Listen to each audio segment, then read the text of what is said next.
Imagine living in a quiet suburban neighborhood where every trimmed lawn, every parked car, and every freshly painted mailbox is meant to represent harmony, order, and shared responsibility, but beneath the calm surface tension brews, whispered. Conversations turn into formal complaints, and the very rules designed to protect property values become weapons in the wrong hands.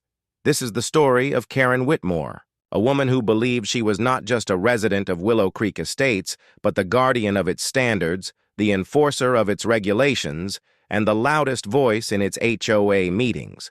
What began as small disagreements over where a trash bin should be placed or how long a holiday decoration should remain outside soon escalated into a battle of principles, power, and pride that would pull an entire community into conflict and ultimately force everyone to face the consequences of unchecked authority. Karen was a middle-aged, single mother divorced for nearly a decade, who had built her identity around her home and her place within the HOA. She took every guideline in the association's handbook as scripture and believed bending even the smallest rule would invite chaos into Willow Creek on weekdays while most of her neighbors rushed to jobs or drove kids to school. Karen's sharp eyes scanned the neighborhood from her porch looking for violations. She photographed overgrown grass, noted down license plates of cars left too long in guest parking, and logged the dates when recycling bins were left curbside after pickup. For her, this wasn't just neighborly observation. It was her mission. Some called her nosy, others whispered the HOA cop. But Karen wore those nicknames as badges of honor. The tipping point came when her next-door neighbor, the Millers, hosted their daughter's graduation party, cars lined. The street balloons bobbed on the mailbox, and music carried faintly across the lawns. It wasn't excessive, not by anyone else's measure, but to Karen, it was the breaking of the unwritten code of peace she swore to protect. She called the HOA president at 9 p.m., her voice sharp, demanding immediate action. The Millers received a notice the following week, $250 for violation of noise and parking restrictions. The neighborhood buzzed with quiet resentment. Parents whispered at the school drop-off line, "Karen's at it again." But what fueled Karen's determination wasn't just the rules. It was her need for control. After her divorce, she had lost her sense of stability. Her ex-husband had left town, her son barely visited, and she felt invisible in a world that kept moving without her. Enforcing HOA guidelines gave her structure, gave her purpose, and most importantly, gave her power. Yet what Karen didn't see was the slow accumulation of hostility building around her. The Johnsons down the street still remembered the letter she filed because their Halloween decorations stayed up into November. The Rodriguezes were fined for their RV being parked too close to the driveway for a single weekend. Families felt suffocated under her watchful gaze, and though no one confronted her directly, resentment simmered beneath polite greetings and forced smiles.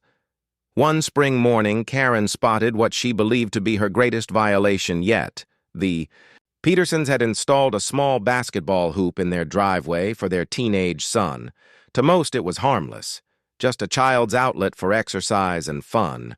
To Karen, it was disorder, a disruption to the neighborhood's image. She immediately documented it and filed a formal complaint. When the HOA board reviewed it, several members suggested leniency, but Karen's persistence and repeated appearances at the board's office wore them down. The Petersons were fined $500. The community had reached a breaking point.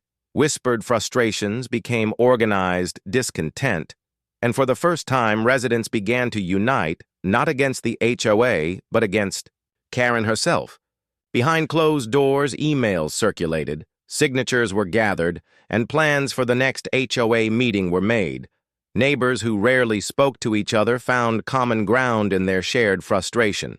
The Millers, the Johnsons, the Rodriguezes, and the Petersons formed a loose alliance. They were no longer willing to let one person dictate the atmosphere of the entire neighborhood, but Karen, oblivious to the storm brewing, continued her patrols, believing she was saving Willow Creek from decline.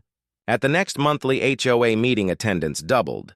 People filled the room, some standing at the back, arms folded. Karen sat in her usual seat near the front, binder of documents in her lap, confident and self-righteous. She didn't notice the quiet glances exchanged between neighbors, the suppressed sighs or the building tension. When she rose to speak, declaring that more strict fines were necessary to preserve order, she unknowingly triggered the moment that would turn the tide against her. For the first time, people didn't remain silent. Voices rose, accusations flew, and the room echoed with frustration that had been held back for too long. And in that moment, Karen realized her grip on the community might not be as strong as she thought. The HOA meeting that night shattered Karen's illusion of control as neighbor after neighbor stood up and voiced their frustrations about her endless complaints and the fines they had suffered because of her persistence. The Millers spoke of their ruined graduation party, the Johnsons of their children's decorations, the Rodriguezes of their RV, and the Petersons of the basketball hoop that had been taken down. Each story built a wall of resentment around Karen until she was cornered with no allies left. When she tried to defend herself, claiming she was only protecting property values, the HOA president finally interrupted and announced a review of her complaints, along with new rules against abusing the reporting system. Karen felt the room turn against her, and for the first time, she realized she was alone. Weeks later, the board overturned several of her complaints and issued her a $750 fine for her own landscaping violation. The irony cut deep, and the neighbors who once avoided her now looked at her with cold satisfaction. Invitations stopped, greetings ended, and she found herself isolated in the very community she thought she was protecting. At the next meeting, she sat quietly in the back, binder closed.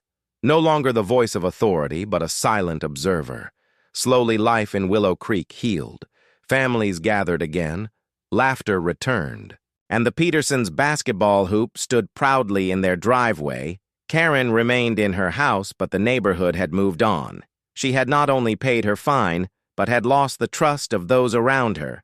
A reminder that rules may shape a place, but only respect can keep it alive.